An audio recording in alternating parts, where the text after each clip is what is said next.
नमस्कार। Astrology with Monika में आपका हार्दिक अभिनंदन है। आज जो हमने चर्चा का विषय लिया है वो है नाग पंचमी, यानी कि जो श्रावण मास में नाग पंचमी आ रही है 21 अगस्त को, दिन है सोमवार। आज हम इसी विषय पर चर्चा करने वाले हैं कि इस दिन हम क्या क्या उपाय करें और नाग पंचमी पर कौन से उपाय हम कर सकते हैं। तो आज हम इसे चर्चा के विषय में लेते हैं। नाग पंचमी जो है, इस दिन अगर किसी भी व्यक्ति की कुंडली में किसी भी प्रकार का काल सर्प दोष निर्माण हो रहा है तो उसके निवारण के हेतु नाग पंचमी का दिन बहुत ही शुभ और विशेष है। इस दिन आप कुछ खास उपाय करके इन दोषों से मुक्ति पा सकते हैं। लेकिन सबसे पहले प्रश्न उठता है कि काल सर्प दोष है क्या और इसका निर्माण होता कैसे है। काल सर्प दोष जो है उसका निर्माण तब होता है जब राहु और केतु के एक्सिस के बीच में ही सारे ग्रह आ जाते हैं। मान लीजिए आपकी कुंडली में जो राहु है उसकी जो प्लेसमेंट है वो फर्स्ट हाउस में है, तो जो केतु है उसकी placement but natural 7th house में मिलेगी, क्योंकि जो राहु और केतु है उनकी जो प्लेसमेंट होती है वो 180 डिग्री के अंतराल के अंदर ही पाई जाती है।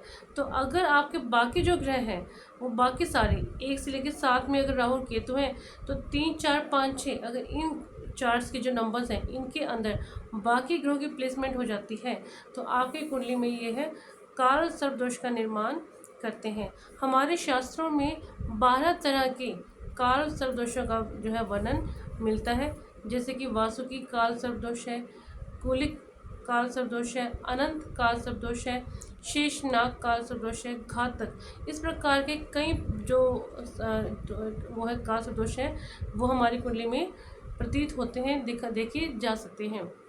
अगर आपकी कुंडली में भी इसमें से कोई भी जो काल सर्प दोष है वो बनता है तो उसका निवारण बहुत ही आवश्यक है, क्योंकि अगर काल सर्प दोष का निर्माण होता है, अगर सारे जो ग्रह हैं वो राहु और केतु के बीच में आ जाते हैं तो इसका मतलब है कि आपके जीवन में जो चीज़ें आपको आसानी से मिल जानी चाहिए थी वो बहुत ही स्ट्रगल के बाद आपको मिलती हैं। तो इसका निवारण बहुत ज़रूरी है और इसके लिए कुछ खास दिन जो है वो होते हैं, जिस दिन आप क्या करते हैं, इन उपायों के द्वारा काल सर्प दोष से मुक्ति आपको मिलती है।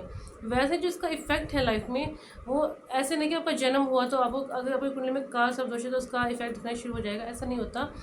12 साल के बाद जब आप 12 वर्ष की आयु कंप्लीट कर लेते हैं उसके बाद जो है काल सर्प दोष का जो प्रभाव है आपके जीवन में दिखना शुरू होता है। तो उसके बाद आपको उपाय करना ज़रूरी है और आपको ये जो उपाय हैं वो हर साल करने पड़ते हैं ताकि आपका जो साल है वो पूरी तरह से खुशमय जाए, उसमें कठिनाइयाँ ना आए। तो आज हम ऐसे उपायों की बात करते हैं।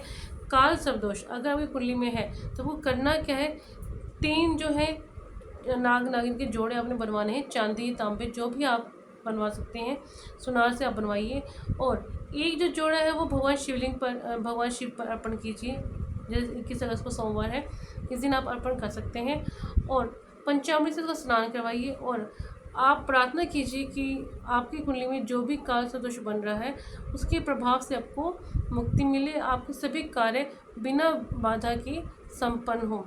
जो दूसरा आपने जोड़ा बनवाया है उसको आप बिल्व पत्र के नीचे रख के उसका जो है पंचामृत स्नान करवा के आप उसको अर्पण कर सकते हैं। इससे भी आपके जीवन में जो कठिनाइयाँ आ रही हैं वो धीरे धीरे जाती जाएंगी।